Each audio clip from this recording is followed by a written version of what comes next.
Hare Krishna. Hare Krishna, Hare Krishna, Krishna Krishna, Hare Hare. Hare Rama, Rama Rama, Hare Hare. Yes. Is the screen visible for everyone? Yes, Mataji. Okay. Yes. Start.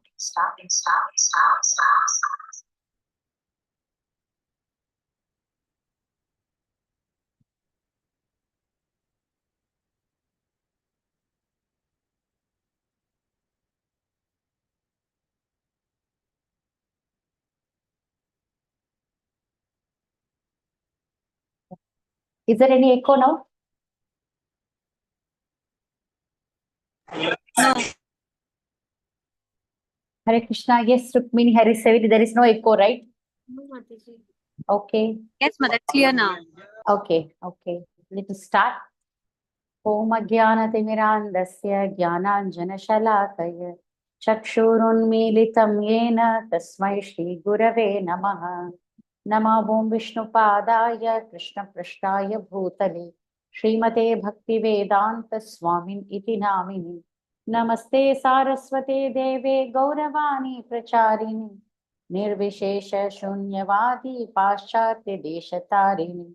जय श्री कृष्ण चैतन्य प्रभु नित्यानंद श्री अद्वैत गदाधर श्रीवासादि गौर भक्त वृंदा हरे Krishna Krishna Krishna Hare Hare Hare Ram Ram Ram Hare Hare. So we have to continue from text number 11 and 12. Yes, Vaibhavi, are you there? You had supposed to continue. Purport. Mataji. Yes. Yeah, please continue. Yes. The demoniac accept that the enjoyment of the senses is the ultimate goal of life, and this concept they maintain until death. They do not believe in life after death, and they do not believe that one takes on different types of bodies according to one's karma or activities in this world. Their plans for life are never finished, and they go on preparing plan after plan, all of which are never finished. We have personal experience of a person of such demoniac mentality who, even at the point of death, was requesting the physician to prolong his life for 4 years more because his plans were not yet complete. The demoniac person who has no faith in God or the supreme soul, super The super soul soul. within himself, performs all kinds of sinful activities simply for sense gratification. So this is the symptom of a demoniac person, and what is his aim of life. Same way, even after taking up devotional service, sometimes we have the sense gratification as the aim of life, and we don't accept karma. Then that, like, we're still doubtful about the process. We have taken up, we're still doubtful about the process. So yes, we need to be associating with devotees, hearing from the right source, hearing the right literature, reading the right literature. And as we associate more and more, and in the association of devotees, because faith increases in the association of devotees. That's something for us. The whole society is actually driven towards this concept. It's very clear, with proper mentions in this purport. Anything would someone like to add regarding this purport? Would anyone like to add? They are most welcome. Otherwise, we move to the next verse. So, which is very important as devotees, even one need to understand like how proper is writing. According to one's karma or activities in this world, one get different types of bodies. So that is not our own hard endeavor. One gets facilities in life. It is due to one's karma, one gets facilities in life. That we need to understand clearly. Nothing comes without our karma, especially for practicing devotees. It's like pure devotee is like it's uh, beyond that jurisdiction. Whatever the practicing devotees, it's up to one's karma. And of course, if we are so much focused in devotional service, Krishna, to facilitate our devotional service, whatever is required, He's going to give us. And whatever is disturbing our devotional service, He's going to take away from us so that we can focus in our devotional service. Okay, 13 to 15. Then move to 13 to 15. इदमद्य मया लब्धम् इमं प्राप्स्ये मनोरथम् इदमस्तीदमपि मे भविष्यति पुनर्धनम् असौ मया हतः शत्रु अनिष्ये चापरानपि ईश्वरोऽहमहं भोगी सिद्धोऽहं बलवान् सुखी आध्योऽभिजनवान् अस्मि पुण्योऽस्ति सदृशो मया यक्षे दास्यामि मोदिष्य इति अज्ञानविमोहिताः. Please continue. The demoniac person thinks, so much wealth do I have today, and I will gain more according to my schemes. So much is mine now, and it will increase in the future, more and more. He is my enemy, and I have killed him, and my other enemies will also be killed. I am the lord of everything. I am the enjoyer. I am perfect, powerful, and happy. I am the richest man surrounded by aristocratic relatives. There is none so powerful and happy as I am. I shall perform sacrifices, I shall give some charity, and thus I shall be judged. In this way, such persons are deluded by ignorance.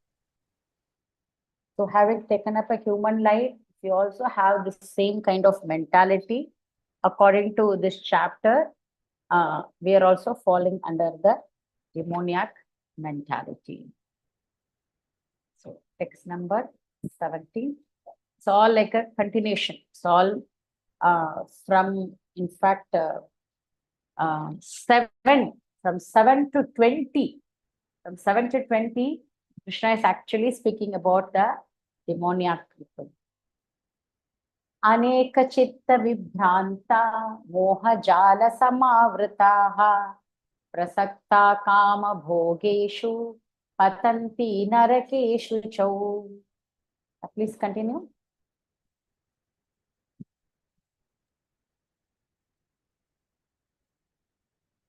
Thus, perplexed by various anxieties and bound by a network of illusions, they become too strongly attached to sense enjoyment and fall down into hell. Fall down into hell. Because they, so that's what moha jala, network of illusion. So the more and more they are entangled, they are more and more they entangled, happen, and they fall down finally to hell. Yes, please continue. The demoniac man knows no limit to his desire to acquire money. Continue. That is unlimited. Sorry, Mataji, the screen has changed. Oh, okay, sorry. Yes, just a minute. Yes. Is That it is okay? unlimited. Yes, Mataji. That is unlimited. He thinks only of how much assessment he has just now and schemes to engage that stock of wealth further and further. A demoniac person believes in the strength of his personal work, not in the law of karma. According to the law of karma, a man takes his birth in a high family, or become rich, or very well educated, or very beautiful because of good work in the past. The demoniac think that all of these things are accidental and due to the strength of one's personal ability. Please continue.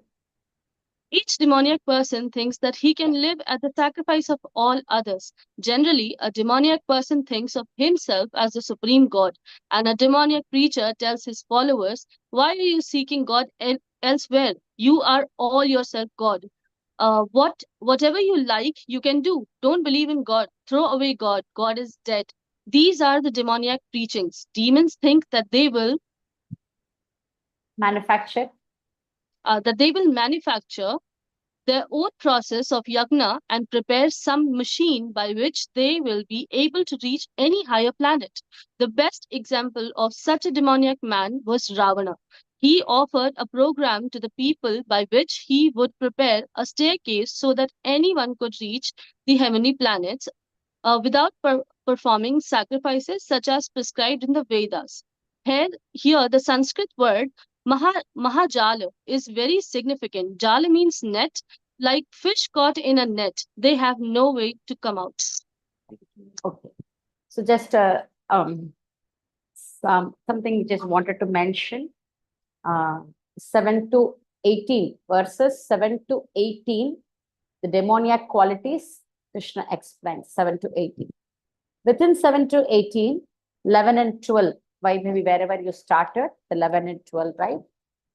11 and 12 is, which Krishna says, until death, they are drowning in the ocean of sense gratification. The demoniac processes, we say we need to have determination to progress in our devotional service. But the demoniac possesses determination for what? Demoniac possesses determination for what? For sense gratification. For sense gratification, yes. That's why they are caught in the net of attempting to satisfy their desires. Somehow they caught in the net of attempting to satisfy their desires. Of course, I'm just clarifying again. 7 to 18, overall demoniac qualities, and 11 to 12, specifically what Krishna says. I just noted it down. 13 to 15, demoniac thoughts after acquiring money by illegal means. 13 to 15. And verse 16 is their actual achievement. This is what they achieved. They achieved what finally? What did they achieve? Demoniac people, what did they achieve? What did they achieve from translation to 16? What did they achieve? Yes, Nishta Sharma. What did they achieve? Yes, They Nishta. fall down into hell, Mataji. Yeah. So what did they achieve? Hellish planets. Right. So this is what is their achievement. So next is Krishna's reciprocation with the demonia. So please note down, it will be easier if you write verse by verse. Okay, this verse is that, this verse is that. So when we read again these texts, it will be very clear. So again, as I said in the beginning of the 16th chapter, I was thinking it's separately someone with with big horn and no tooth protruding and all these things. Then I realized that when I started reading, I understood that even after taking a human form of life, if someone is having this kind of mentality without referring to any scriptural injunctions, then as per this chapter, they are also having demoniac qualities. Yeah, 18 and 19 is Krishna's reciprocation. And in between we have 17. Let's go through 17. Yes. Atma sambhavitha stabdha dhana mana madhanvitaha yajante nama yajnaiste dhambena avidhi purvakam. Yes, please read.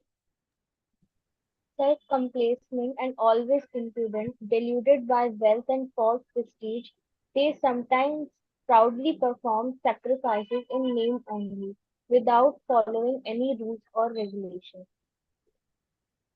So they don't follow any scripture, no follow any authority, and they perform all these things. Yeah, please continue.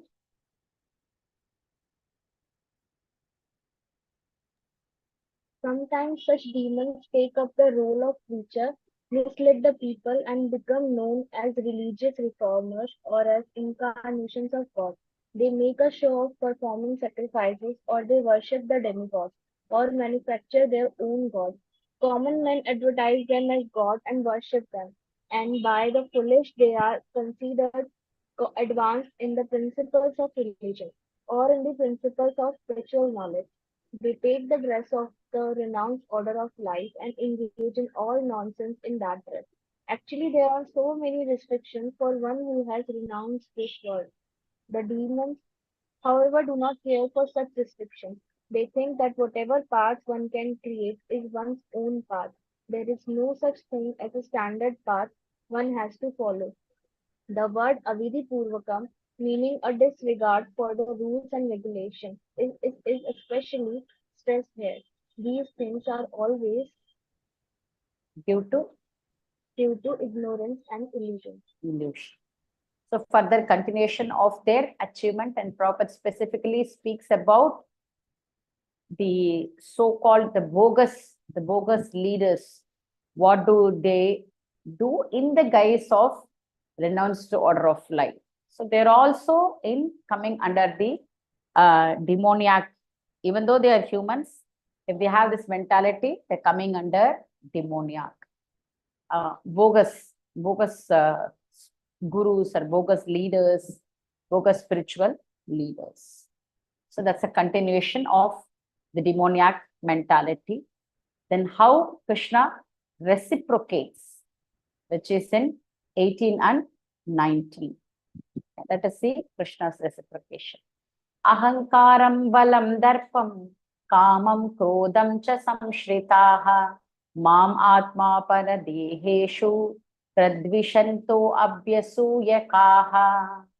Please continue. Bewildered by false ego, strength, pride, lust, and anger, the demons become envious of the Supreme Personality of Godhead, who is situated in their own bodies and in the bodies of others, and blaspheme against the real religion. So what these people do, bewildered by all these things, they become envious. Envious means what? Why the Supreme Lord alone have to enjoy? So that is why it's said that they become envious of the Supreme Personality of Godhead. So this envy towards the Supreme Lord is actually manifesting as envy towards others. They're situated in their own bodies and in the bodies of others, and they blaspheme against the real religion. So what is the purpose of real religion? What is the purpose of real religion? Does someone know? Please raise your hand. What is the purpose? Yes, Karuna, my Chitralekha. Mataji, to serve Krishna. To serve Krishna. Okay. So one more. Yeah, to serve Krishna. One more. We are all looking for it. Of course, it's a right answer. I'm no doubt about it. Yes, Vaibhavi.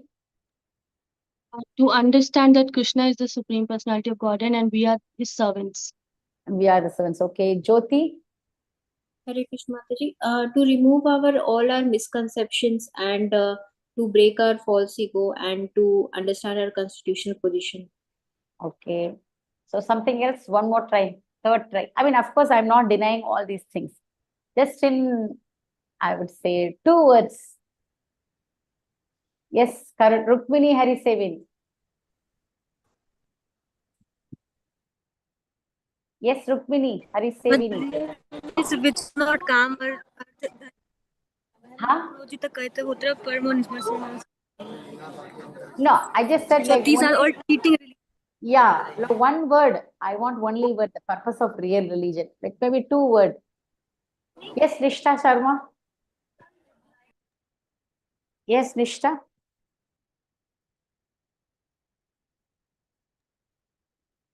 Yes, Hare Krishna, please tell.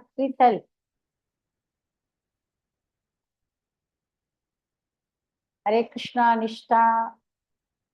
You wanted to say, but you're not saying.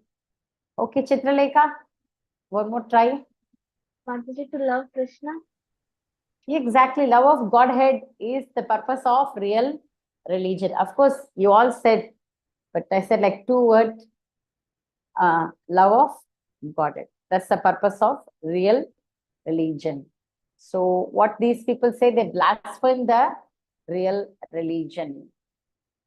So that's what. And what Krishna does to them. Text number 19.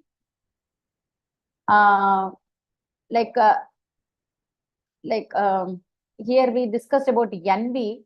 So envy, I just wanted to add on. Actually, this false ego is our false identity. We think that we are the body. This false ego is identifying himself with the body. That is the enemy. So that's why, we are envious of the soul itself. False ego is identifying himself with the body. That is also considered enemy. So text number 19. Tanaham vishata kruran samsareshu naradhaman shipami ajashram ashubhan ashurishveva yonishu. So what Krishna is going to do with these demoniacs? Please continue. Those who are envious and mischievous, who are the lowest among men, I perpetually cast into the ocean of material existence into various demoniac species of life. One question. So what Krishna is saying, those who are envious and mischievous, who are who are there, I perpetually cast. What does it mean by perpetually? What does it mean by perpetually? For everyone, this question. What does it mean by perpetually?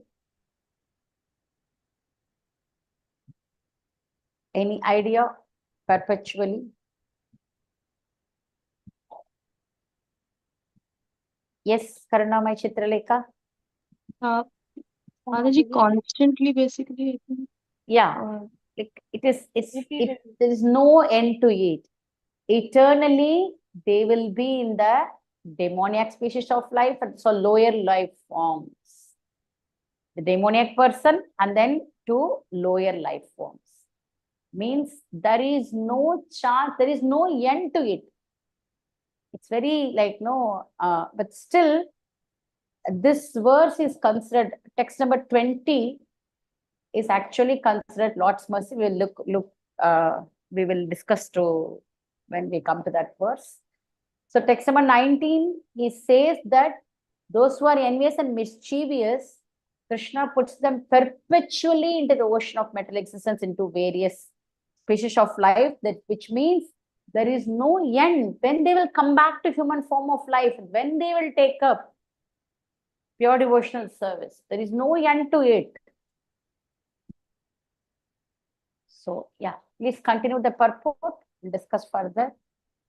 Demoniac person may not agree to accept the supremacy of the Lord, and it is a fact that he may act according to his own whims, but his next birth will depend upon the decision of the Supreme Personality of Godhead and not on himself.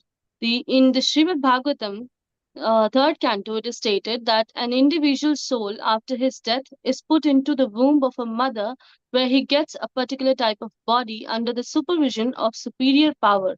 Therefore, in the material existence, we find so many species of life, animals, insects, men, and so on, all arranged by the superior power. They are not accidental. So everything is nicely arranged by the external energy of the Lord to the three modes of material nature. Karmana daiva netrena jantur dehopapattaye striya pravishta udaram pumso retha kanashrayaha. That's what Srimad Bhagavatam third canto says, which Prabhupada refers here. It's not accidental. So after hearing this verse, one thing is either people have to give up these demoniac qualities. And what can they do to accomplish this? So Krishna gives us choice. Either adopt divine quality or adopt demoniac life and become degraded, or reject this demoniac mentality and obtain the supreme destination. So we have like, we discussed the minute independence, free will, so many things we discussed. So actually, this verse is considered to be, especially text number 20. So these two verses are kind of Krishna's mercy. You may be wondering how it is Krishna's mercy. Because why it is said Krishna's mercy? After taking up human form of life, if a person still want to enjoy sense gratification in a sinful way, the punishment which he is going to receive in the human body will not be able to tolerate. Please understand, after taking up human form of life, if one wants to enjoy sense gratification in a sinful way, definitely there is punishment. But if it is human form of life, he will not be able to tolerate such punishment. So what Krishna does is, it's actually Krishna's mercy. Krishna is actually putting them in the lower species. Why Krishna is putting them in the lower species? That's considered as Krishna's mercy. Can someone tell me? If in human form of life, I want to enjoy sense gratification in an impious way, and for that, we will definitely receive punishment. This human form of life will not be able to tolerate so much of punishment. So Krishna is putting us into lower species. And this is considered as Krishna's mercy. Why it is considered as Krishna's mercy? Someone has any idea? Yes, Jyoti, please go ahead. Hare Krishna Mataji. Because they have to undergo so many like punishments and so many difficulties as a result of their karma. So in human life, it's almost it's very difficult to go through those situations in human life, because suppose if they are if they are born into demoniac family, or if they are born into some lower species, they will be degraded, and such degradation in human life will be very extremely difficult to tolerate. Okay. Someone can add on to it. Just one more person. Okay, so the point is, please note it carefully. Do animals have karma? No. They don't, please understand, they don't produce new karma. They just follow the Krishna's process of evolution. Whatever evolutionary cycle in the system, in Krishna's system, they follow it, which is according to their karma. But in animal life, they follow that, they can't transgress it. Like for example, tiger can't eat grass or paneer sabji. Tiger is forced to eat only animal flesh. That is what is the designated food for the tiger. So it doesn't transgress. But if a tiger eats a flesh, it doesn't produce new karma. So this is what is the difference between the animal form of life and human form of life. In human form of life, if I do any sin, I am producing new karmas. I'm adding on new karmas. I'm adding more and more. I'm getting entangled more and more. The same way, if the same thing is not applicable for animals, like if a tiger wants to have flesh, it's no karma for the tiger for eating flesh, because that's a designated food. A pig is having, without discrimination, sex. So the pig is not going to produce new karma. It is actually reaping the fruits of the past karma. So that is the reason why Krishna is putting those people who are having demoniac mentality, is perpetually putting them into the demoniac species and then lower species, so that without accumulating new karma, they can actually satisfy their sinful desires, and in as a whatever Krishna's system of evolution, they come to human form of life one day, but at least without, they are not producing any new karmas in the lower species. So is it clear for everyone? Because this is important. That is why we are saying this is Krishna's mercy. Because even though by going to the lower species, one is not producing new karma, at the same time satisfying the sinful desire. And whatever system is there in Krishna's cycle of evolution, we come to human form of life one day after satisfying all those sinful desires. So yes, Vaibhavi, is it clear? Or you want to add something? Aditya, I have a question. Yes. Suppose there's some human, he has done something wrong and he has been sent to some animal lifestyle. Okay. And so as that animal is not producing any karma, and gradually he comes again to a human lifestyle, Yes, yes. human life, then why is it said that this human is suffering his past life karma? Because in animal life he has not added any or produced any karma. Yeah. So, but whatever is there, there's some residue has to be there, right? He has gone through, but the suffering will not be so much in the human form of life. He has to go through something, but the suffering may not be whatever, because for the major part, he has already suffered in the Krishna system of evolution, right? So whatever is there, something will be there which he has to go through in a human form of life. So when karma will be fully nullified, Vaibhavi? When karma will be fully nullified?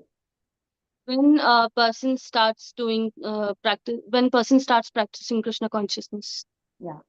So this human have not taken up Krishna conscious, right? The example you said.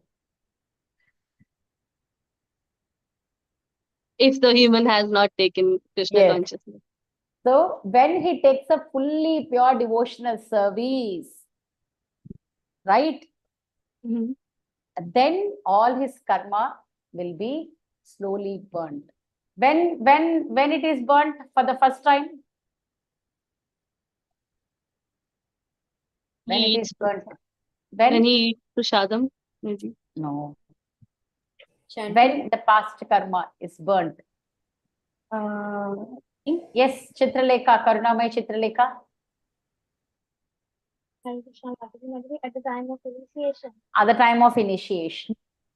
So the residual karma is there, which we call it, we are not calling it, it's not normal karma anymore, it is Krishna karma. So the residue will be there. So Vaibhavi, just to clarify, this human, you said as an example, right? He has gone through his quota of punishment in the animal form, but still it is not cleared fully. Only a person, when he takes up the path of pure devotional service, only then it will be completely burnt to ashes. So something, whatever is the residue that he has to go through.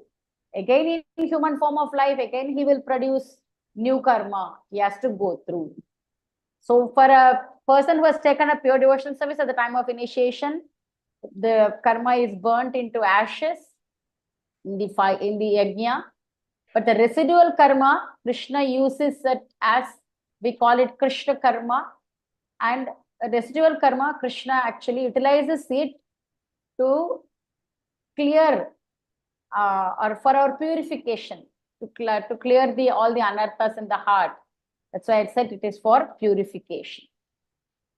So the verse from this Brahma Sangita, Yastvindra Gopama Tavendra Mahosva Karma Bandhanurupa Phalabhajana Matanoti Karmani Nirdahati.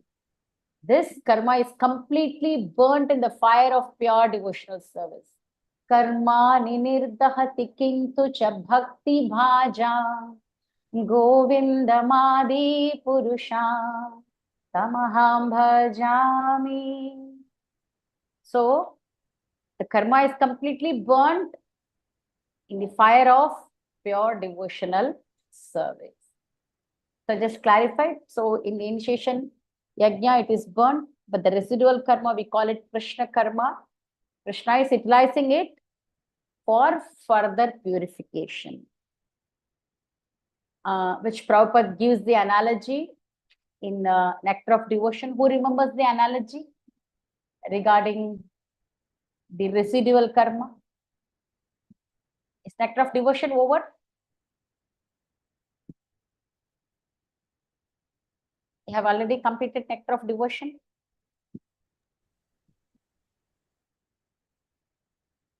Yes, Rukmini Hari Sevin. The switching off the fan. Yes, switching off the fan. Thank you, thank you. So it's like we have unplugged the fan or we have switched off the fan, but still the fan rotates. That is what Prabhupada is clarifying as like the residual karma is still there. So it's like a slow rotation and then completely the fan stops. So like that, the residual karma, Krishna utilizes it for our purification. Yes, Vaibhavi, is it clear now? Yes, Mataji, thank you so much. Okay, so that's why we call this verse as Krishna's mercy. So at least in human form of life, they can't suffer so much in that human form of life. That's why Krishna is sending them to lower species so that they can satisfy their sinful desire without producing any new karma. Okay, so I see so many are in impersonal form today. We have only limited people, but they are in impersonal form. I think Krishna Kanai Prabhu have visited us after a long time.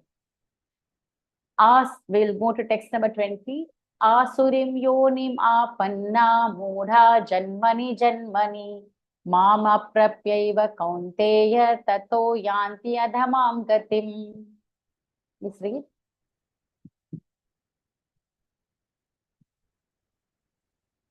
Please read the It is translation. known that God is all Please merciful. read the translation first.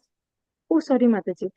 Attaining repeated birth amongst the species of demoniac life, O son of Kunti, such persons can never approach me.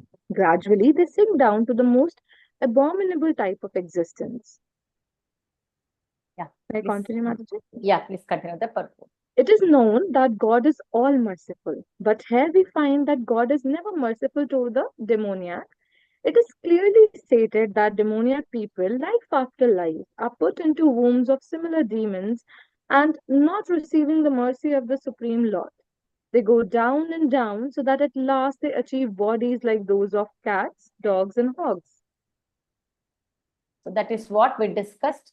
Krishna puts them into demoniac species of life, and then again, repeated birth, they go to lower species. And I said like how it is Krishna's mercy, and they come one day to the human form of life after fulfilling all their sinful desire in lower species. Yeah, please continue. In answer to this question, in the Vedanta Sutra, we find that Supreme Lord has no hatred for anyone.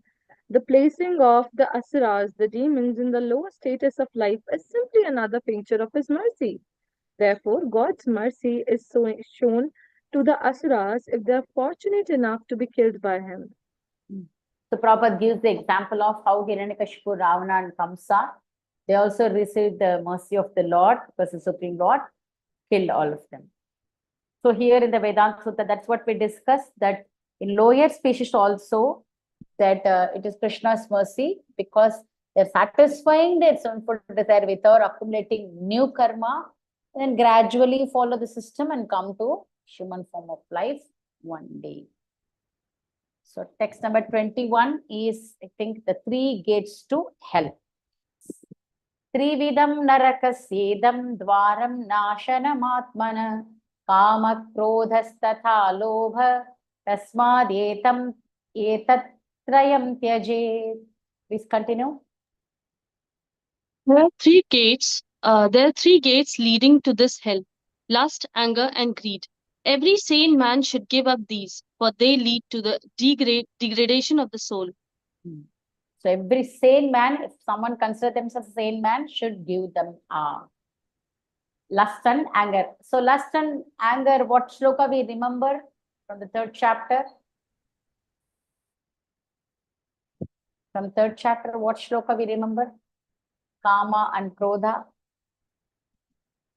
From third chapter of Bhagavad Gita. Very famous verse. Who knows it?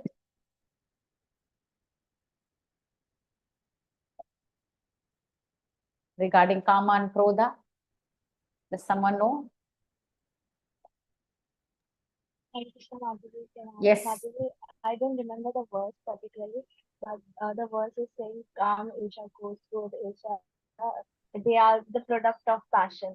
Yes. Of passion. Thank you, thank you. Kama yesha, Krodha yesha, Rajoguna samudbhava, born out of passion. Mahashano mahapapma, vidyena miha vairinam. It will actually make us do sin. Mahashano mahapapma. Of course, Krishna says, destroy this Kama and Krodha. Okay, greed, what greed we are supposed to have? What greed we are supposed to have? This is Krishna is talking about the material greed we should give up. But what greed we can have, which Rupa Goswami says? What kind of greed? Yes, Vaibhavi. Greed of always serving the Supreme Personality of Godhead. Okay, greed for always serving the Supreme Personality of Godhead. Yes. We can actually have this greed. This is transcendental greed. The greed to serve the Supreme Lord. If it anything is there, then we should actually we should get it. Tatra laulyam apimulyam yekalam. So this is greed. This is transcendental greed we have to look for. 22. Yetair vimukta kaunteya. So I did not go to the purport because it's very simple and straightforward. Yetair vimukta kaunteya tamu dvara istribhi naraha acharatyatmana shreya tato yati param gatim. Please continue. Man who has escaped these three gates of hell, O son of Kunti, performs acts conducive to self-realization and thus gradually attains the supreme destination. So Krishna is saying, whoever has escaped these three gates, so what they will do, they perform acts, that is divine acts, conducive, which is helpful, which is not detrimental for self-realization, it is conducive for supreme self-realization, and gradually they attain param gatim. We see the Sanskrit word, tato yati param gatim. They will achieve the highest destination. Please continue. One should be very careful of these three enemies to human life: lust, anger, and greed. The more a person is freed from lust, anger, and greed, the more his existence becomes pure. Then he can follow the rules and regulations enjoined in the Vedic literature. If one is so fortunate by such practice to rise to the platform of Krishna consciousness, then success is guaranteed for him.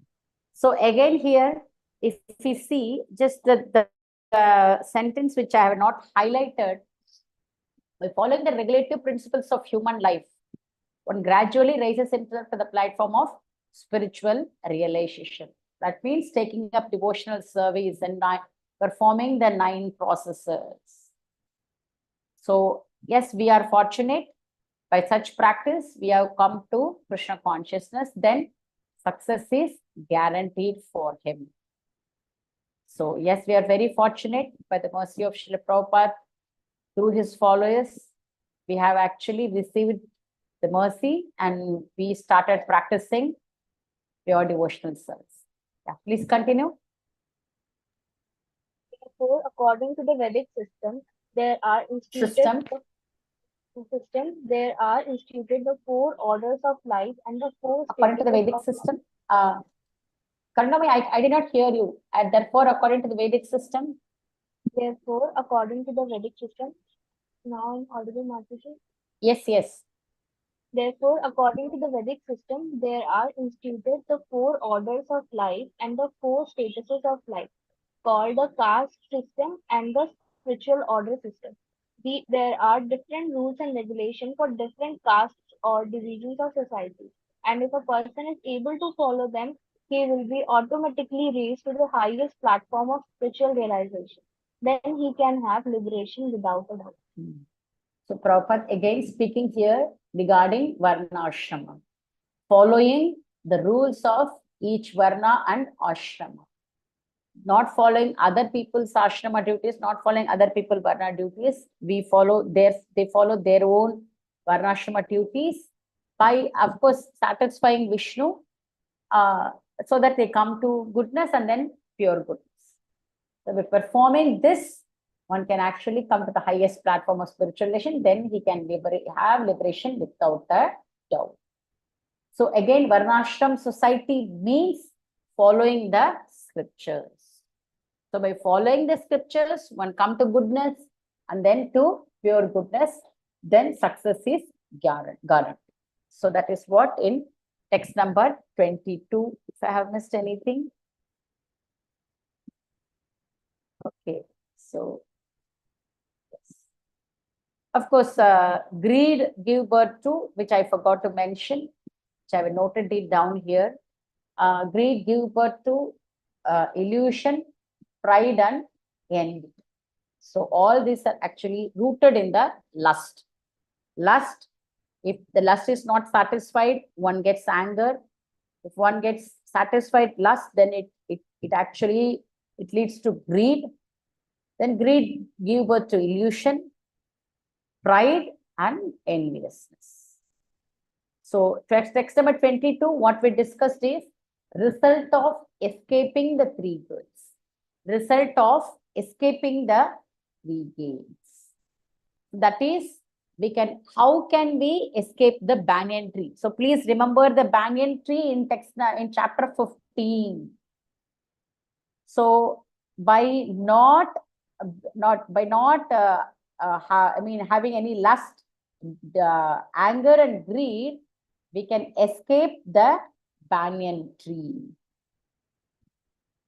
So this is what.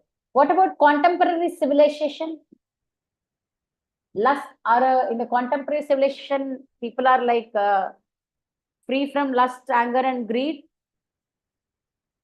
What about contemporary civilization? Am I audible to everyone? Today I see like many people are in hibernating mood. So only few are like not in that mood. So yes, what about contemporary civilization? Regarding this lust, greed and anger, what about the contemporary civilization?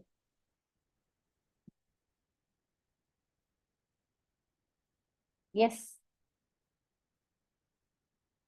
The present civilization. When I say contemporary civilization, what it is promoting? Yes, Pandit Prabhu. Hare Krishna, Mataji. Please accept my humble obeisances. So, Mataji, the present civilization is only promoting the three gateways to hell, and to achieve those goals, they have everything in place. Whether to satisfy the lust, they have everything in place. Lust, anger. They have they have a variety of sense objects wherein a living entity can contemplate on, and lust, anger, greed, and there is no end to greed. If we talk in terms of money, so there is no end of earning money and expending money. If we talk about a luxurious life, leading a luxurious life, and what all sorts, so there is no end to it, Mataji. So what is the result they are going to get? They are going to get a glorious life.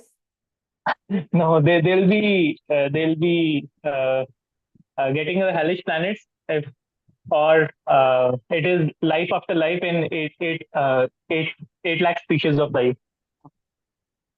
Thank you. Yes, Nishta, you raised your hand, and then Vaibhavi we will come to. Mataji, when we talk about contemporary civilization, they are not following Varnashram Dharma, due to which the rise of lust, greed, and anger is taking up on rise. Okay, thank you. Yes, yes, not following Varnashrama. Okay, at least in Krishna conscious society, one is expected to follow the rules and regulations. Okay, Varnas are not clear. As we discussed in Kali Yuga, everyone is born as Shudra. Shudra. Shudra. But ashramas are clear. Is ashramas are clear in a cultured, in a civilized society, like especially the country like India? Is ashramas are clear? Like No, Mataji. brahmacharya, grahastha, vanaprastha, sannyasa. Is the ashramas are clear? I'm talking about cultured society. Even in other society, even ashrama is not clear. But at least in cultured society, ashrama is still there. That's at least something is there. Everyone knows. So at least one should follow the ashrama rules properly. A brahmachari means brahmachari should know what is his limit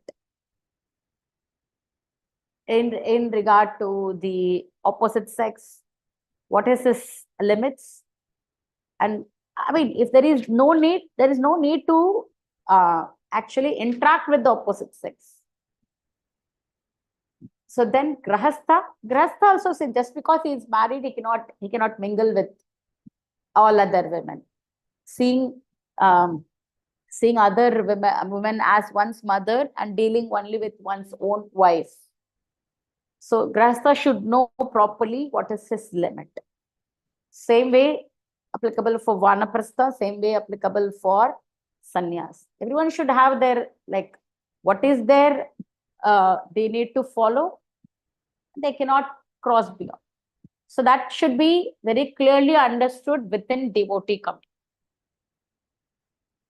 So just because we are interacting service, it's only for service we interact. So then it should be done with a group, not like alone. One should not meet with other people, right?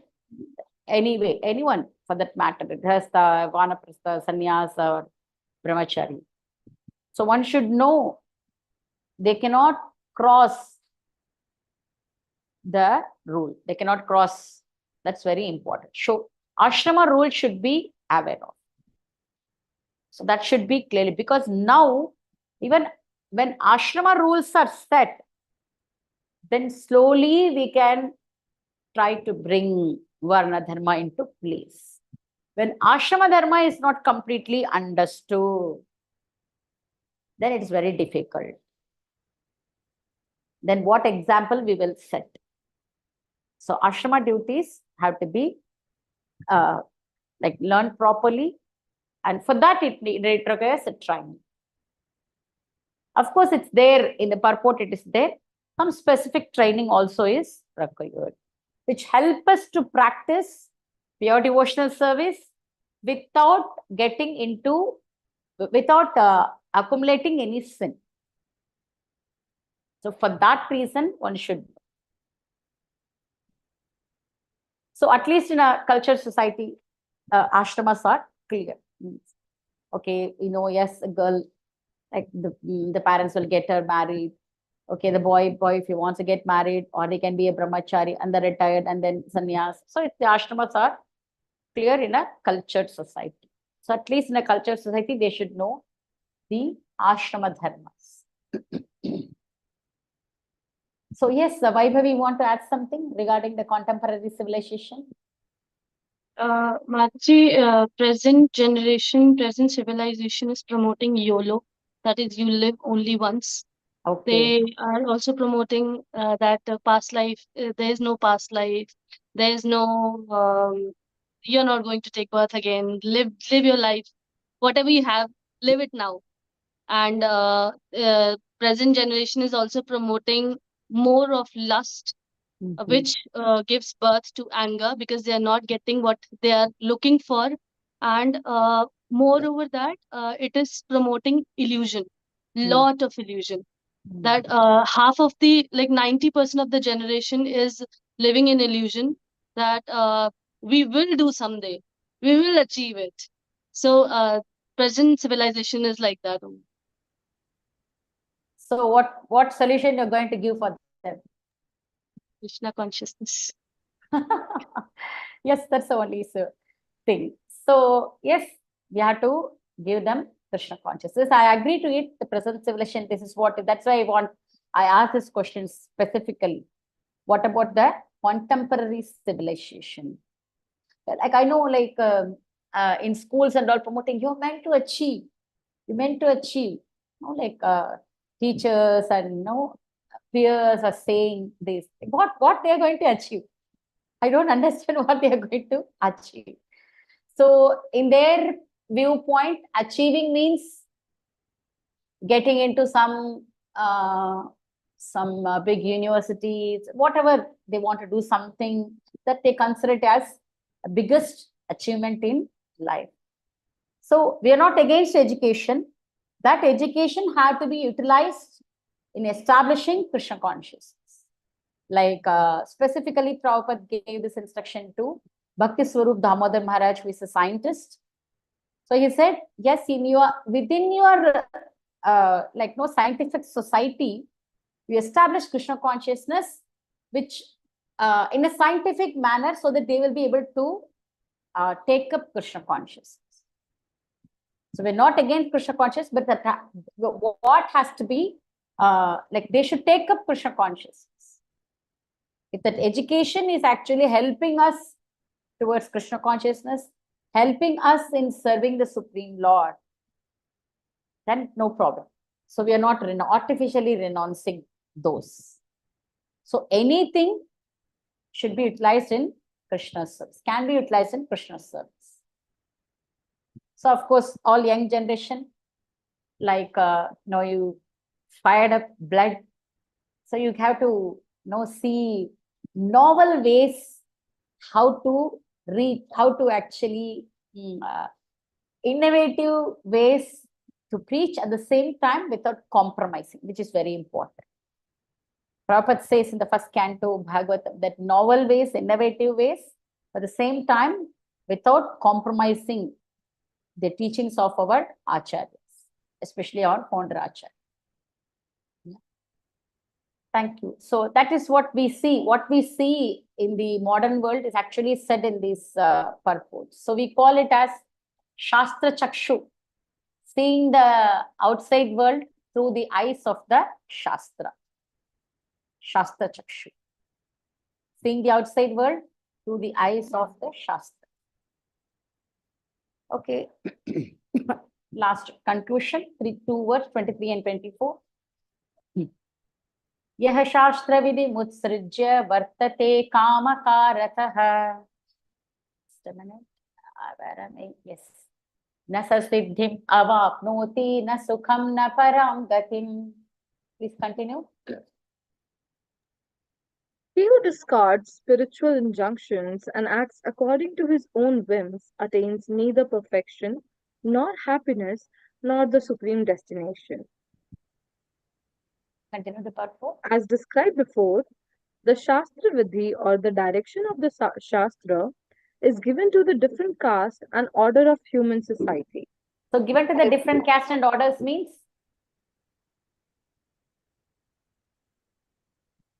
Yes, Rukmini Harisevini. Mother Brahmachari Ashram, and Grasta, Vanprastha, and Sannyas, and Sannyas. Yeah, for both Varnas and Ashramas. That's as I said before, we have to situate ourselves in one ashrama to practice pure devotional service. So the direction of what are the different direction, rules and regulations for different Varna and Ashrama, it is actually clearly given in the Shastra. Yeah, please continue. Everyone is expected to follow these rules and regulations. If one does not follow them and acts whimsically according to his lust, greed, and desire, then he never will perfect then he never will be perfect in his life.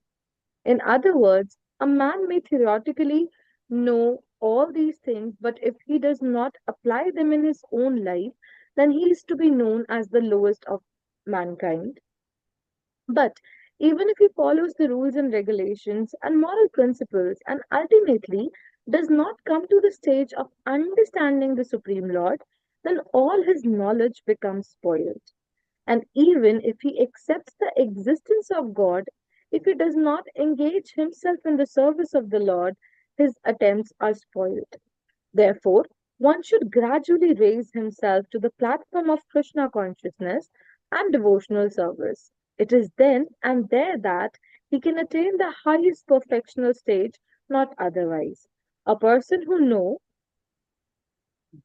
knowingly violates knowingly violates the rules, acts in lust, he knows that this is forbidden, but still he acts. This is called acting whimsically.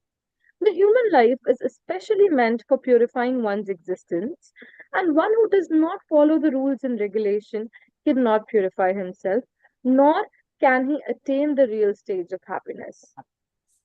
So what Krishna says, he who disregards the scriptural injunction, but acting whimsically, so one could have taken up devotional service, but if he or she acts whimsically, even within Krishna consciousness, then it is a problem. They can neither attain perfection nor happiness nor the supreme destination. So, having taken up devotional service, one should not practice it whimsically. It should be in line with scriptures, which is very important. That is what Krishna is saying here. Prabhupada is highlighting that. So even though if one knows the rules and regulation, but acts whimsically, he can never be perfect. Theoretically, they know everything, but they don't follow in a practical life. That's also a problem. People follow rules and regulation, but all these rules and regulations should help them in becoming Krishna consciousness. If they simply follow rules and regulations, it's just only moral codes. Waste. No point. No point in like following the rules and regulations. There are so many verses regarding this in Bhagavatam, like a very famous verse which Narada Muni quotes, that if a person perfectly follows Varna and Ashrama, but did not take up devotional service, he doesn't gain anything. A person have taken up pure devotional service, he couldn't follow his Varnashrama properly, but he has taken up pure devotional service, but even in the path of pure devotional service also he couldn't complete it fully. For him, there is no loss. For him, there is no loss. So our aim in the International Society for Krishna Consciousness, when we speak about Varna and Ashrama, it's again, our aim is pure devotional service. Varna and Ashrama is acting as a support system. Our aim is bhakti. We're not like moralists that we are just, okay, we just follow rules and regulations properly. But our aim is to please the Supreme Lord. Our aim is to attain pure devotional service. For that, this Varnashrama is acting as a support system. Like, see, the purpose of, I'll just tell an example. The purpose of marriage is there in India, but the aim is to become Krishna conscious. Like that's still that culture is there. Father and mother are getting their children married, right? So, but in other society, we don't see this culture of parents getting their children married. And of course, India is also coming to a stage now, like living together. And so all this is actually sinful.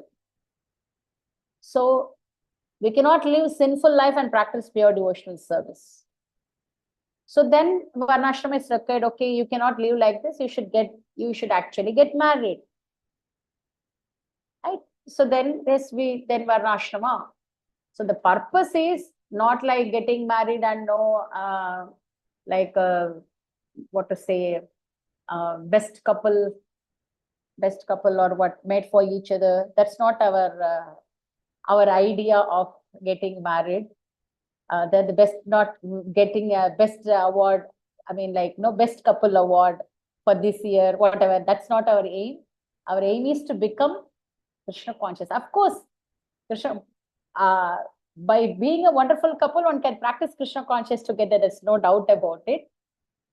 Even without, if one person is not cooperating, that time also we can actually perform pure devotions. Any situation one can perform pure devotions. The situation is favorable, wonderful. The situation is not favorable, also it's more wonderful. Then they can go more close towards Krishna. So that's the function of it's acting like a support system, so that without doing any sins, one can actually smoothly follow the path of pure devotion. Of course, I'm saying smoothly. There will be many challenges because Krishna has to test, right? There will be so many tests to put to get into some university. So Krishna will definitely put us into several tests, sieve it, like purify us before taking it to his wonderful abode. So rules and regulations, this is the significance. We are not like rules and regulation people. Our aim is to become Krishna. That's what Prabhupada said. It's not just moral principle. We have to become Krishna consciousness. Okay, we accept the supremacy of Lord, but we are not engaging devotional service, then it becomes spoiled. So we have to raise ourselves to Krishna consciousness. Then we can attain the perfectional stage. Not otherwise. Prabhupada clarifies, not otherwise. So whimsically, we should not perform devotional service. It should be always in line with scriptures. So Prabhupada again establishes the importance of human life, especially meant for purifying one's existence. As I said, first making the conscious clear, and then Krishna conscious, making Krishna conscious, or attaining Krishna consciousness. Last concluding verse. Tasmat shastram pramanam te karya vyavastithau yatva shastra vidhanoktam karma kartum iharhasi. Please continue. One should therefore understand what is duty and what is not duty by the regulations of the scriptures. Knowing such rules and regulations, one should act so that he may gradually be elevated. So what is duty, what is not duty? Who is deciding? Who is deciding? What is my... Yes, Chitralekha? Scriptures, Mataji. Scriptures. Scriptures decide. That's what Krishna says here.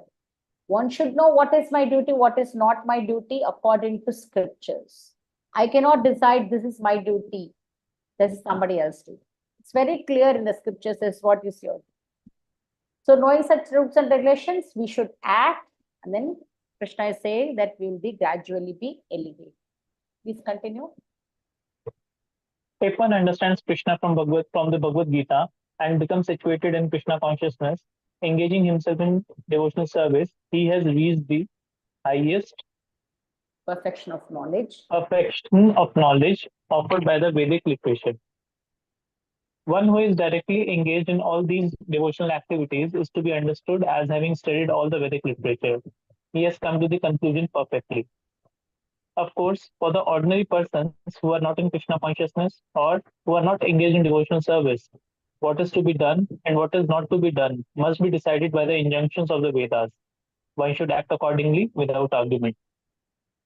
The four principal defects in conditioned life disqualify one from putting forth Rules and regulations. Rules and regulations. Therefore, the rules and regulations are described in the Shastra. Being over these defects are accepted without alteration by the great saints, acharyas, and great souls. Guru Sadhu and Without Shastra following the have accepted the Shastra because it is free from the four defects. What are the four defects? Yes, Prabhu. the cheating propensity, the propensity to cheat, Okay, no cheating. via propensity. illusion, No illusion. Imperfect senses. Imperfect senses. Committing mistakes. Committing mistakes. Yes. So Shastra is beyond all these three. So we need to accept Shastra without question. Yeah, please continue. Without following the principles of the scriptures, one cannot elevate himself to the perfectional stage. In human society, aversion to the principles of understanding the Supreme Personality of Godhead is the cause of all fault downs. That is the greatest offense of human life. One who has to raise himself at least to the mode of goodness before the path to understanding the Supreme Lord can be opened, without raising oneself. Without raising oneself to the standard of the mode of goodness, one remains in ignorance and passion, which are the cause of demonic life. Those in the mode of passion and ignorance deride the scriptures, deride the holy man, deride the proper understanding of the Supreme Personality of Godhead. They disobey the instructions of the spiritual master, and they do not care for the regulations of the scriptures. In spite of hearing the glories of devotional service, they are not attracted. Thus, they manufacture their own way of elevation. So, Prabhupada, Thus again. ends the Bhakti Vedanta purpose of the Yes, Prabhu, continue. Purpose of the 16th chapter of Srimad Bhagavad Gita in the matter of the divine and the demonic natures. Yeah, Prabhupada speaking about the importance of coming to the mode of goodness. So Krishna conscious itself is a purificated process. I said with the lifestyle is actually bringing us to the mode of goodness.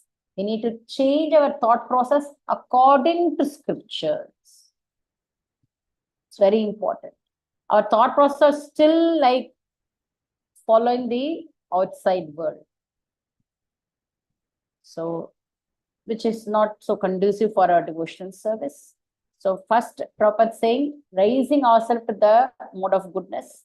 So then only understanding the Supreme Lord can be open. Without raising to goodness, as we said, without coming to goodness, we cannot reach pure goodness. That's our platform. First coming to goodness and then pure goodness. In Nectar of Instruction, Professor also Prabhupada writes, in all spiritual affairs, one need to control the mind and senses, and then one has to come to the platform of mode of goodness. Then everything will be revealed later. So, importance of coming to the mode of goodness. Prabhupada establishes here, says here, in Nectar of Instruction preface also we see that one has to come, elevate oneself to mode of goodness. Then everything will be revealed further. So he writes, I'm just paraphrasing.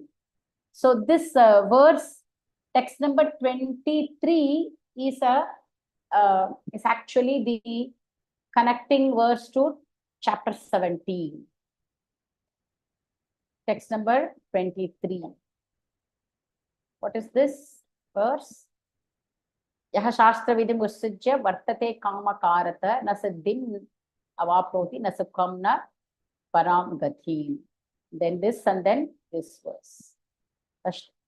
Tasma shastram pramanante karya vivastito yatva shastra vidanoktam.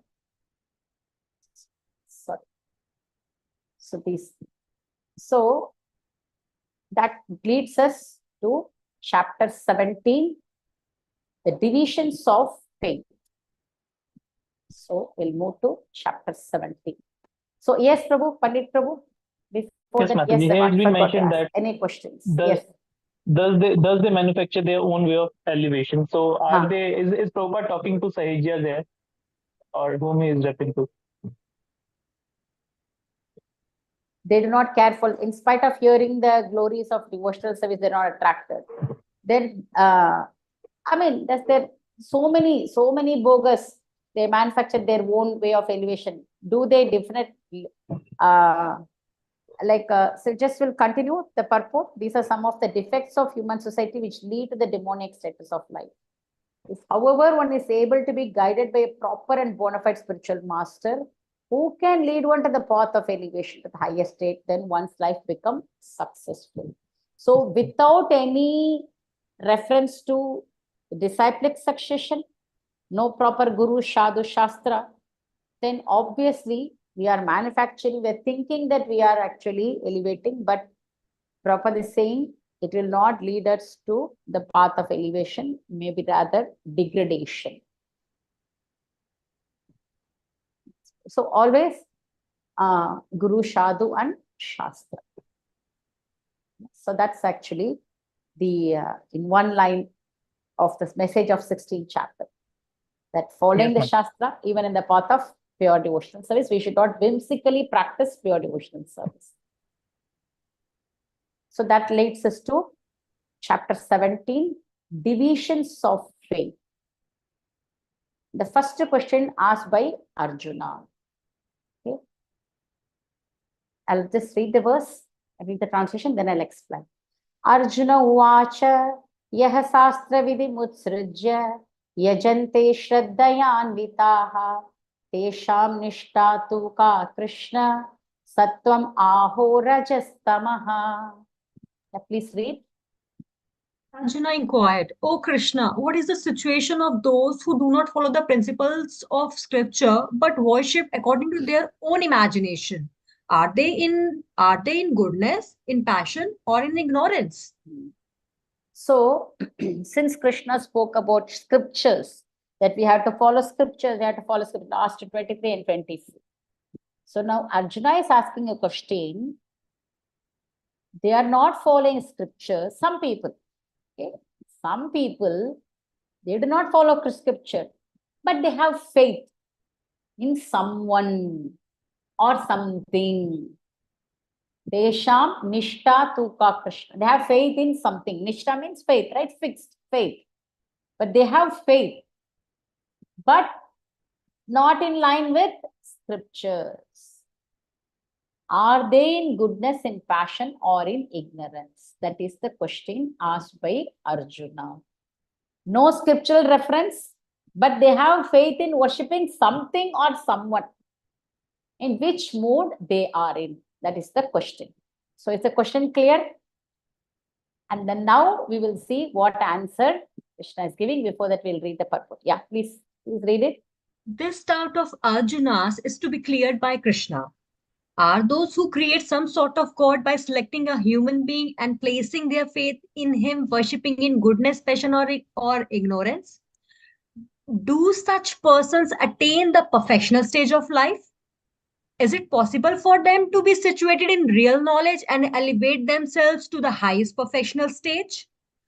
Do those who do not follow the rules and regulations of scriptures but who have faith in something and worship gods and demigods and men attain success in their efforts? Arjuna is putting these questions to Krishna. To Krishna. Okay. Thank you. So now the Lord is going to answer. Let's see. Shri Bhagavan Uvacha Trividha Bhavati Shraddha Dehinam Sa Swabhavaja Satviki Rajasi Chaiva Tamasi Cheti Tam Shruno. Please continue. The Supreme Personality of Godhead said, according to the modes of nature acquired by the embodied soul, one's faith can be of three kinds, in goodness, in passion, or in ignorance. Now hear about this. So yes, first Krishna clarifies. As we discuss many, especially in the 17th chapter, we will be discussing food in three modes, happiness in three modes. We'll be discussing in chapter 18, charity in three modes, austerity in three modes. So similarly, first Krishna establishes faith also can be in three modes. Originally, the faith is actually a symptom of mode of goodness. Okay, but as we are associating with the three modes of material nature, whichever mode is actually pushing us, accordingly our faith also keep changes. So is it clear? So faith is also of three kinds. Trividha bhavati shraddha. Shraddha is faith. Faith is also of three kinds: goodness, passion, and ignorance. Yeah? But basically, the faith itself is actually a quality in mode of goodness. But due to association with the three modes of material nature, the faith changes. So I think this particular paragraph will be more clear. Please read Vaibhavi, the highlighted part. The association of the living entity with the different modes of nature has been going on perpetually. Yeah. For time immemorial, we are struggling with the three modes of material nature. That's what Prabhupada is saying. Yeah. Please actually read from here. Just a minute. Yeah. Continue. Continue since the living entity is contact. Since the living entity is in contact with material nature, he acquires different types of mentality according to his association with the material modes. But the nature can be changed. I think But so. the Yeah. Nature can be changed if one associates with a bona fide spiritual master and abides by his rules and the scriptures. Gradually, one can change his position from ignorance to goodness or from passion to goodness. The conclusion is that blind faith in a particular mode of nature cannot help a person become elevated to the professional stage. One has to consider things carefully with intelligence in the association of a bona fide spiritual master. Thus, one can change his position to a higher mode of nature. So, yes, first Prabhupada start what he said, the association with the three modes of material nature and the living entity is going on perpetually. So, accordingly, we develop different kind of mentalities. So, faith also changes. But what Prabhupada is clarifying, very important thing, this nature, whatever nature, we are predominantly mode of passion, mode of ignorance, whatever nature, it can be changed if one associates with a bona fide spiritual master and again abides by the rules and regulations of the scriptures. The importance of spiritual master. Twice Prabhupada mentions in this purport. So gradually one can, as we discussed earlier, one can take up Krishna consciousness from any mode. It may be in low ignorance, maybe in passion, goodness, whatever it is. Because even goodness also, it's not guaranteed, like, because it is still material goodness. It has, what material goodness has? What is the problem with material goodness? Does someone remember from the three modes of material nature? What's the problem with the material goodness? Yes, Rukmini Harisevini. They think that they are not doing wrong to anybody. They are satisfied. They are doing everything good. Okay, something else which we discussed the other day. Yes, Pandit Gadadhar Prabhu. Mataji, they are even bound by their own happiness, by the clutches of happiness, and they think that they have the sufficient knowledge and they do not want to gain more knowledge. Okay, that is binding, definitely, but something else. Yes, Nishta? Mataji, just what as per my understanding, material goodness is again temporary in nature. Okay, good. That's all. Okay, material goodness is temporary in nature, and also one more thing is it has tinges of passion and ignorance. So the tinges of passion and ignorance is enough for the person can be like again pulled off from that. So as practicing devotees, we should be constantly in mode of goodness by keeping in touch with scriptures. We used to joke, keeping in touch with scriptures means just touching Bhagavad Gita and Bhagavatam. Keeping in touch with scriptures means studying scriptures, abiding the teachings, right? So this is very, very important. That's how devotees can keep always themselves in the mode of goodness. Of course, our lifestyle is in mode of goodness, like raising early in the morning, honoring only prasadam, following 4 regulative principles. Apart from that, our conviction, faith, everything comes in the association of devotees through the scriptures. It is very, very important. Especially, we should especially one should be very much in touch with scriptures. That's why all spiritual masters are insisting on studying Prabhupada books, getting Bhakti Shastri, Bhakti Vaibhava degree, just for not for namesake, just to have, but just to, acting according to whatever is given in Prabhupada purpose. So associating with the goodness, yeah, just completely, just goodness is the problem that it has tinges of mode of passion and ignorance. So one may ask, you are telling us to come to goodness, but again, there is tinges of passion and ignorance. That is why we are insisting that we have to be in constant, if we have to be in constantly in mode of goodness, then we have to be watch out and study scriptures properly. So then we can actually, in being introspective, find out what is our difficulty, discuss with our superiors who we trust, inquire them confidentially. So all these things. So by the association of a bona fide spiritual master, one can actually elevate oneself to passion to ignorance. Sorry, ignorance to passion, passion to good. So yeah, one Prabhupada writes an important, one has to consider things carefully with intelligence in the association of a bona fide spiritual master. Then one can change his position to a higher mode of nature. Yes, Pandit Gadadhar Prabhu. Mataji, here has been mentioned, the conclusion is that the blind faith in particular mode of nature cannot help a person elevated to a perfectional state.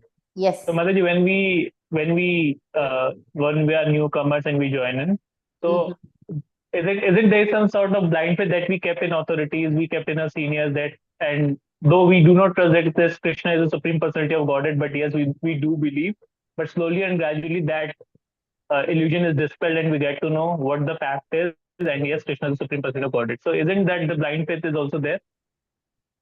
It's not like kind of, see, I would not say that it's a blind faith. That conviction, with whatever conviction that person speaks, right? That attracts people. Like, okay, you may say even other person who are not in proper disciplic succession, right? So even that is not, that may actually say blind faith. So that is why just two things here. Prabhupada is saying one has to consider things carefully with intelligence. That's one thing, just intelligence I'm touching here. And then go to chapter 8. Go to chapter 8, text number 9. Chapter 8, Bhagavad Gita, Timing the Supreme. Okay. So yes, in that particular, yeah. Text number 9. Aditya Varnam Tamasap Parastar. Yes, 10 ways to remember Krishna. Yeah, 10 ways of remembering Krishna. Yes. So in that particular purport, I need my specs.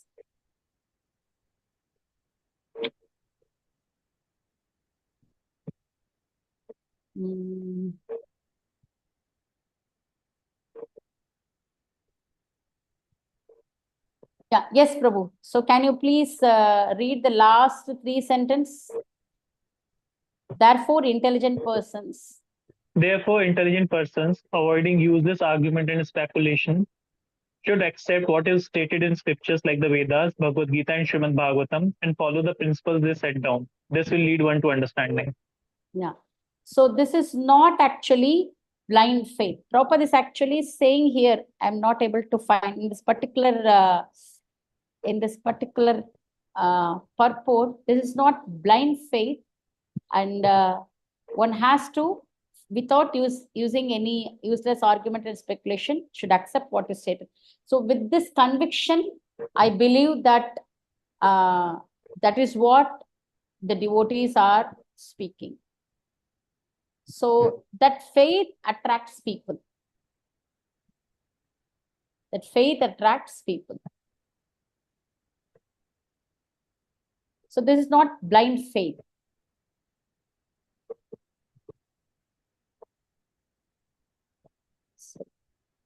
Yes, Prabhu. So one thing is full faith one should have in, I'm not saying that we should not have faith towards other people.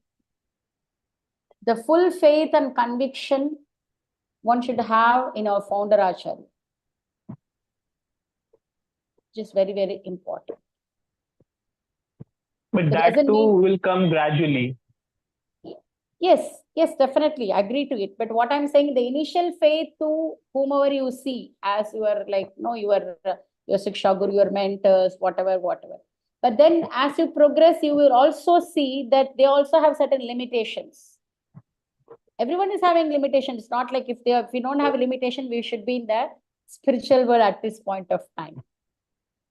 So that faith, it should be like, that full surrender and faith should be towards Srila Prabhupada. Because why I'm saying is, when we see that limitation, then we may actually lose faith in the process itself. When you, like, so, okay, I'm preaching, I have some limitations, and as the person is interacting with me closer, then he or she understands, right? Yes, I also have a limitation.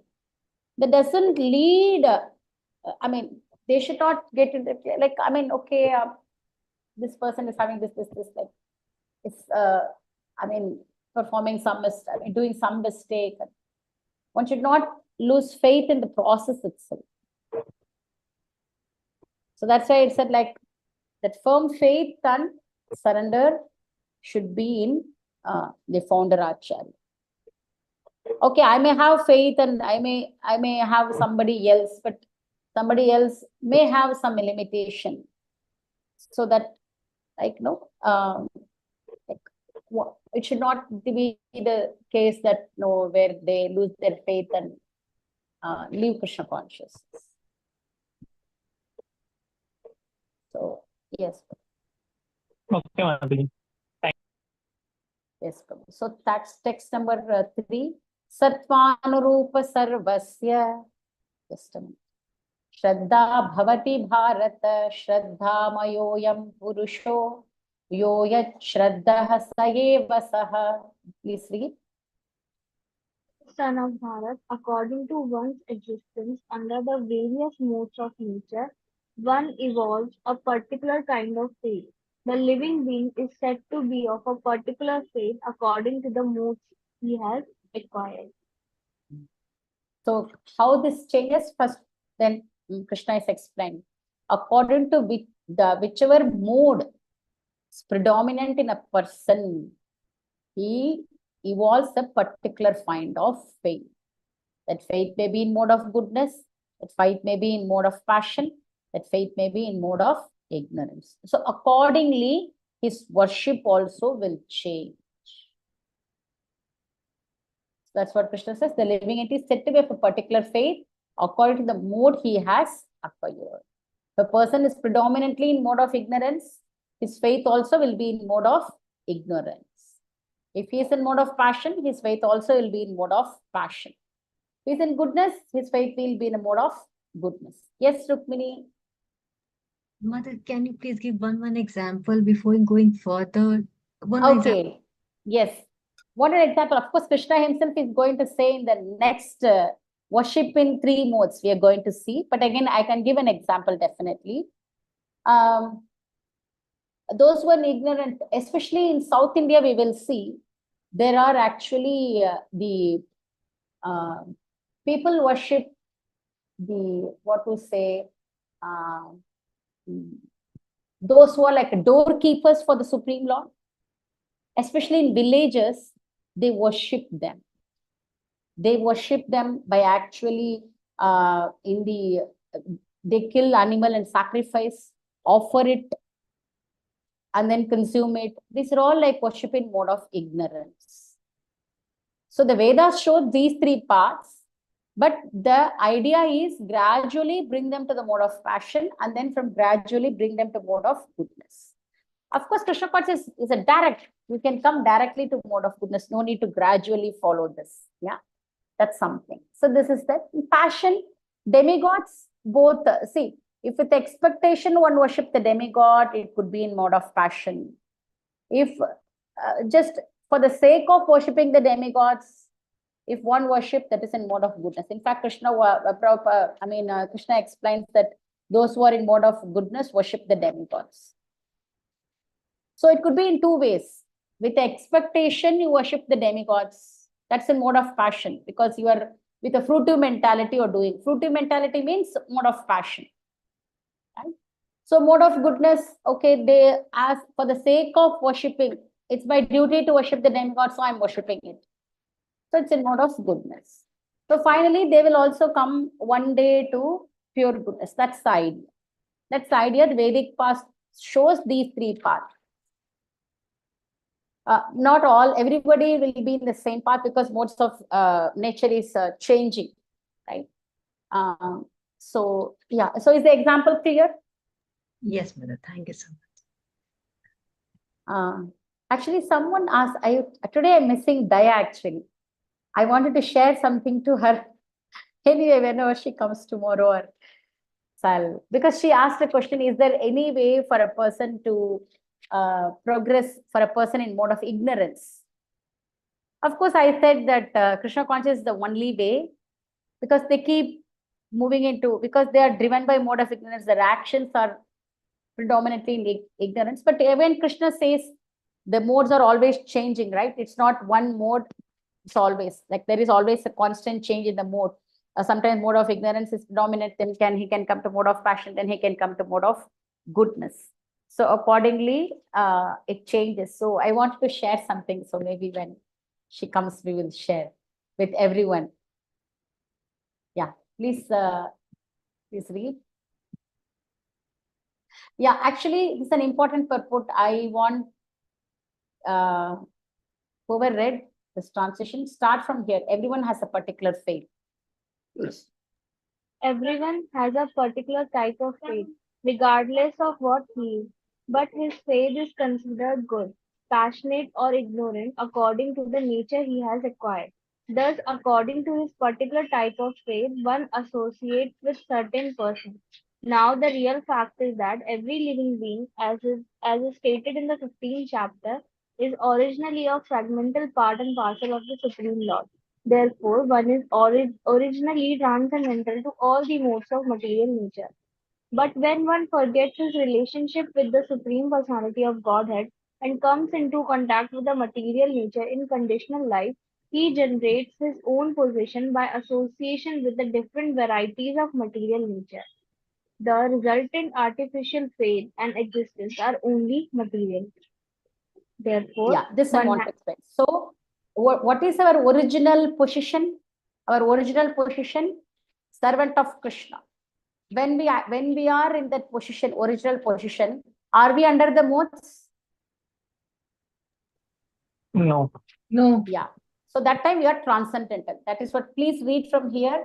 Therefore, one is originally transcendental to all the modes of material nature. In our original position, we are transcendental to the three modes. That's what is our real identity. But what happens when we forget our relationship with the Supreme Law? We come in contact with material nature. Then what happens? According to whichever nature is predominant, he generates his own position by association with the different varieties of material nature. The resultant, see, Prabhupada is writing, what is the faith after we come to the material world? Is that faith is original or artificial? Is that faith is artificial? Artificial. Originally, we are transcendental to the modes, right? But when it come into that contact with the material nature, faith changes. That's the Prabhupada's writing. The resultant artificial faith and existence are only material. They are not transcendental. So it keeps changing according to the three modes of material nature. But faith in itself is a quality in mode of goodness. But due to our association with the other mode, it changes. So is it clear? The highlighted part, is it clear? Right. So please continue. Therefore, one has to become clean of the material contamination that he has acquired in order to reveal his relationship with the Supreme Lord. That is the only path back without fear, Krishna consciousness. If one is situated in Krishna consciousness, then that path is guaranteed for his elevation to the perfectional state. Please continue. The word Shraddha or faith is very significant in this work. Shraddha or faith originally comes out of the mode of goodness. One's faith may be in a demigod or some created god or some mental concoction. One strong faith is supposed to be productive of works of material goodness.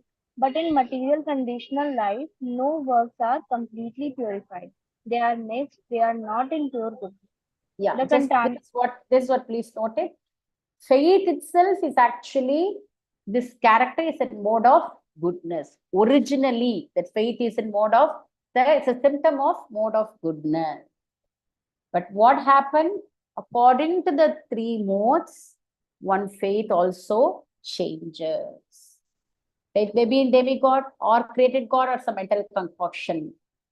So that strong faith is also changes according to the modes. So in material condition life, no works are completely purified. They are mixed. Even in goodness also, we just discussed, even in goodness also, there is a tinge of passion and ignorance. They are not completely purified. When it is completely purified, only when it is in pure goodness, it is completely purified. Pure goodness is Vasudev state, right? Suddha Shattva stage. There is no tinges of lower modes. So the only way to, as per our 14th chapter, what we are supposed to do to escape from the three modes of material nature? As per 14th chapter, Bhagavad Gita. Who remembers? As per 14th chapter, Bhagavad Gita, how to overcome the three modes? Yes, Krishna Priya. Hare Krishna Mataji, Dandavat Pranam. By adopting 20 qualities. No, that is in 13th chapter. I'm asking about 14th chapter. How to overcome the three modes. Yes, Rukmini Harisevini. By engaging oneself in the pure devotional service of How long? till eternity. Till what ends? Eternity. Unfailing in all circumstances. See, 7.14, Daivihi Yesha Gunamayi Mamamaya Duratyaya Mamyeviya Prapadyante Mayam Etam Tarantite. Krishna says, this energy, divine energy, is very difficult to overcome. If one surrenders unto me, one can easily cross beyond it. That's a principle. Detail 14.27, Mam Chayo Avya 14.26, Mam Chayo Avya Vicharena, Bhakti Yogena Sevate, Sagunan Samatityaitan, Brahma Bhoyaya Kalpate. One who performs pure devotional service unfailing in all circumstances can overcome the influence of the three modes of material nature. That's why properly see. Therefore, one has to become cleansed of the material contamination that has occurred. The only path without fear is Krishna consciousness. If one is situated in Krishna consciousness, that's what now she read our Karunamaya Chitralekha. The path is guaranteed. So this faith is originally a symptom of mode of goodness, but it also changes due to the three modes of material nature. Yeah. Please continue the contaminated modes. The contaminated modes of material nature expand to the heart. Therefore, according to the position of the heart in contact with a particular mode of material nature, one's faith is established. The real principle of religious faith is situated in the mode of pure goodness. But because the heart is tempted, we find different types of religious principles. Thus, according to different types of faith, there are different kinds of worship. So Krishna will explain in later shlokas, according to the three modes, different kinds of worship. Worship in mode of goodness, worship in mode of passion, worship in mode of ignorance. Charity in three modes, austerity in three modes, right? Sacrifice in three modes. We will be discussing all these things. So the only thing, so Prabhupada is writing, if one's heart is in mode of goodness, faith is also in mode of goodness. Heart is in mode of passion, faith is also in mode of passion. Heart is in mode of ignorance, faith is also in mode of ignorance.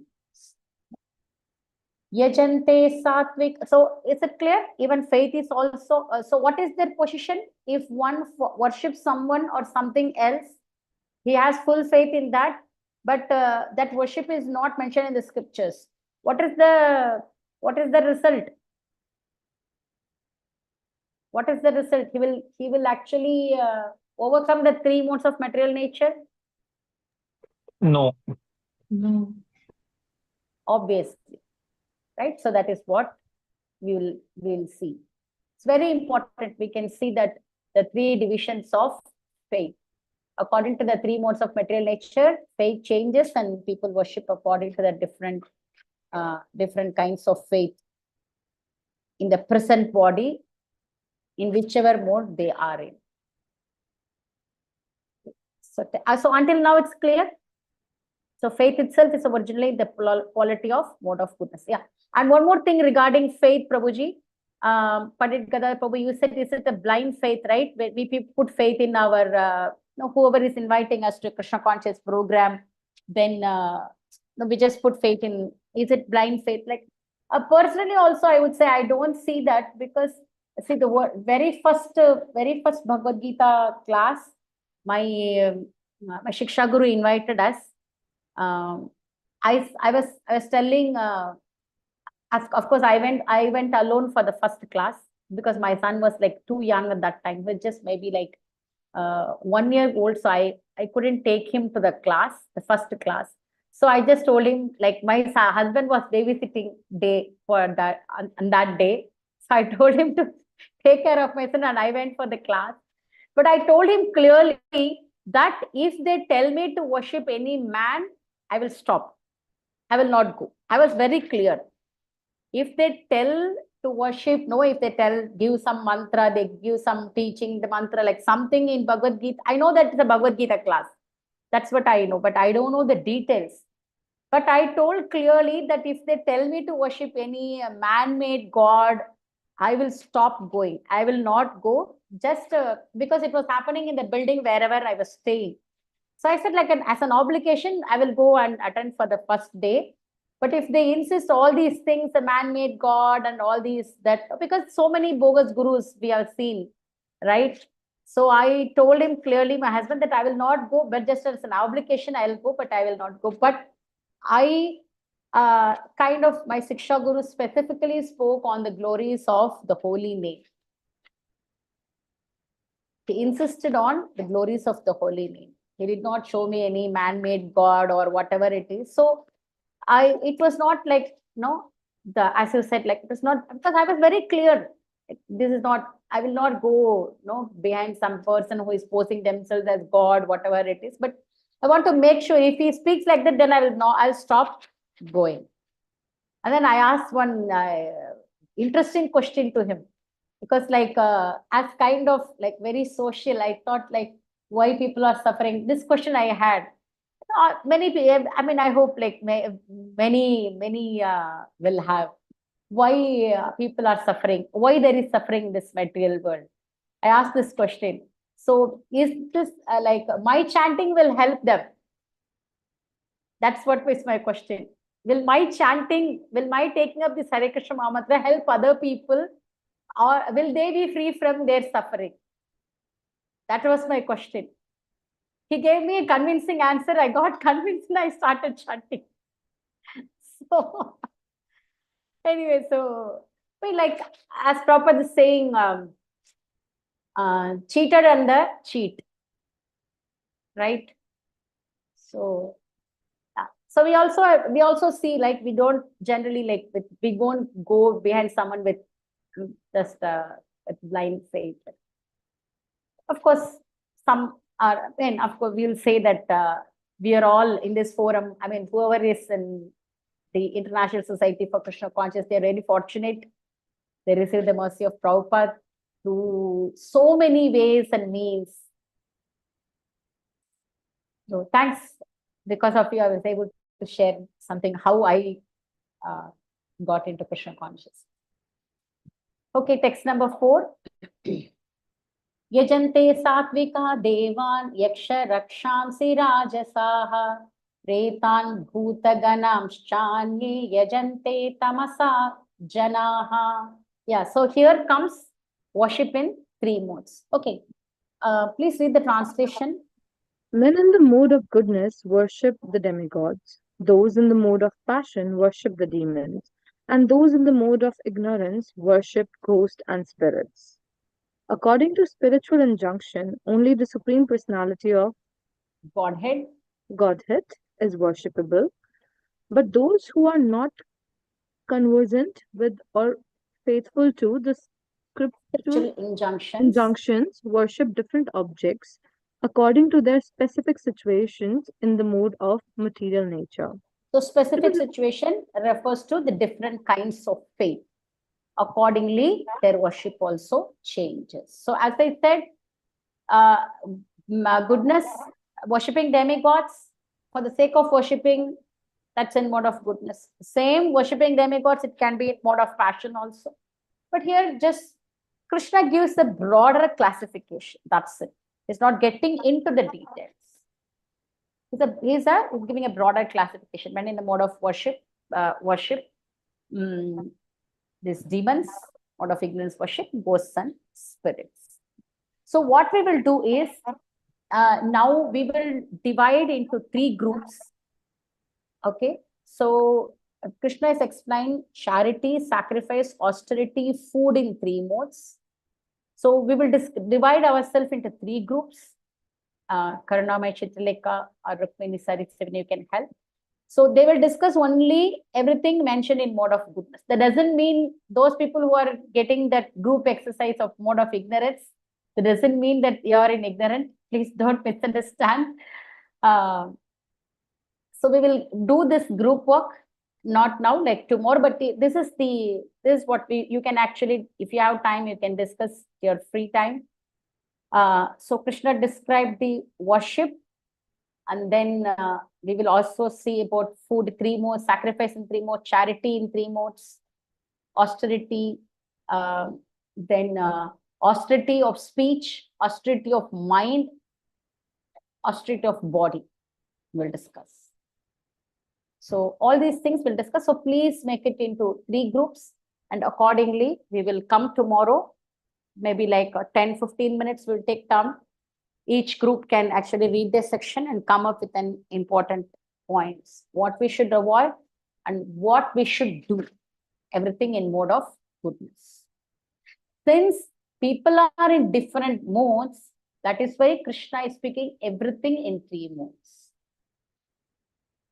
Charity, how a person in different mode, he does his charity. How a person in different mode does his sacrifice, does his austerity. And as Krishna consciousness, we are supposed to come to the mode of goodness. That means we should refer everything, we should do everything in mode of goodness, so that we will be able to come to mode of pure goodness. That's the understanding we will have in chapter 17 and chapter 18. Only now 5 to 6 we will complete. Then tomorrow we will start with text number 7. Just now I'll read only 5 and 6. Ashastra vihitam ghoram tapyante ye tapo janaha dambhahankara samyuktaha kamaraga balanvitaha karshayanta sharirastam bhuta gramamachetasa mam chaivanta sharirastam tan vidyasu ashura nishchayan. Please continue.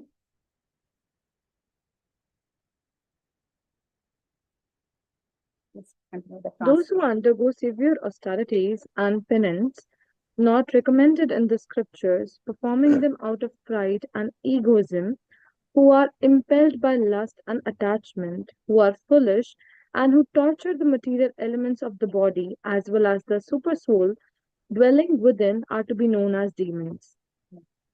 So who are the demons? What do they do? Because we discussed that men in mode of passion worship the demons. So we will discuss this purport tomorrow. So Nishta, you yourself can read the purport tomorrow, right? So we will continue. And then from the next verse, Krishna will speak about the division. Like first is he's giving food in 3 meals. So then from, I'll just explain it, whatever is there in the purport, then we'll start the group exercise. Yes, Pandit Gadadhar Prabhu, you raise your hand first. Then I'll come. Mataji, I have a question. Yes, Prabhu. Mataji, in the previous chapter, chapter number 16, if you'll see, there are 24 verses. And out of those 24, Krishna explained divine qualities in just 3 verses. Okay. And just 21 verses, he explained the demonic. So is there any specific reason in Kali Yuga, yes, Krishna knows that people will have a lot more demonic qualities than the divine qualities, or is it just like that? I mean, it's not only one verse Prabhu Krishna is speaking divine qualities. If you see in the 10th chapter also, we have divine qualities. 10th chapter, I think 3 and 4. 3 and 4, we have many qualities. Just a minute. I think I am sure that it is 3 and 4. Give me a minute in chapter 10. Chapter 10. 4 and 5, Mataji. Yes, okay. 4 and 4. Yes, 4 21 and 5 qualities. instead Yes. of 3. Yes. So that, and then also the 13th chapter, 20 items. Yes, Mataji. In that, of course, essential and important is surrendering to a spiritual master and performing unalloyed devotional service. Prabhupada says this Avyabhicharini Bhakti is the important one. Rest 19 items follows. So we see in several places Krishna explained the quality in mode of goodness. Of course, if we see in 17th chapter, he explains because we are in 3 modes, born by the 3 modes. That's why Krishna is explaining everything in 3 modes. So all these qualities, whatever I said, 4 and 5, 13th chapter, and then it's all like qualities, divine qualities. So when we see comparatively if all the 3 sections, then demoniac qualities is less. Yes. Got it, Mataji. Yes. So more Thanks. qualities to develop. And also we have one more 12th chapter, qualities that attracts the Supreme Lord, right? Qualities one can have and we will become dear to Krishna. Right? There are a lot more in that, yes. In chapter Yes, 12. lot Yes, more Mataji. in that. Yes. Got it, Mataji. Thank you. So you're satisfied, Prabhu? Yes, Mataji. Yes, Mataji. Okay. Yes, Jyoti? Hare Krishna Mataji. I was like curious to know when what he replied when you asked that chanting how it will help others. Charity to help others. Like when you asked your Siksha Guru how chanting will. Okay. So what answer he just gave, yes, he says all these, your chanting will help us, will help everything, everyone. Because I asked him that there are so many people suffering without food, without these all. And basically it's karma, but I was not in a position to understand karma, right? That's my very first class. Yes, Mataji. Even if he speaks about karma also, I am not in a position to understand about, people are suffering due to their karma, whatever, right? I'm not in a position. So he said, okay, yes, your chanting will definitely help them. You please take up this chant. So that's it. You see, if you had explained karma, definitely it wouldn't have reached me at that point of time. I had not even touched Bhagavad Gita that day. So, yes. So you got the answer, right? Yes, So Mataji. because the main thing was, increasing or inspiring to take up the chanting of the holy name. Prabhupada also did the same thing in Tompkins Square Park. He started chanting with the kartal and mridanga, right? He started chanting. So many, first point was people got attracted to the chanting of the holy name. Then they started listening to Prabhupada. So same thing he said, he's inspired me to take up the chanting of the holy name. So we'll stop here. We'll continue. I'll just discuss this verse, and then from 7 onwards, we'll have the group work. Okay. So see you tomorrow. Hare Krishna, Krishna Krishna, Hare Hare, Hare Rama, Rama Rama, Hare Hare. Sorry for moving 3 minutes more. Okay, Grantaraj Bhagavad Gita ki jai, Gaur Premanande Hari Hari Bolvancha Kalpatarubhyascha Kripa Sindhubhyev cha Patitanam Pavanebhyo Vaishnavebhyo Namo Namah. Okay, Hare Krishna. Thank you so much, Mataji. Thank you. Pranam to all devotees. Thank you, sir. Happy Krishna.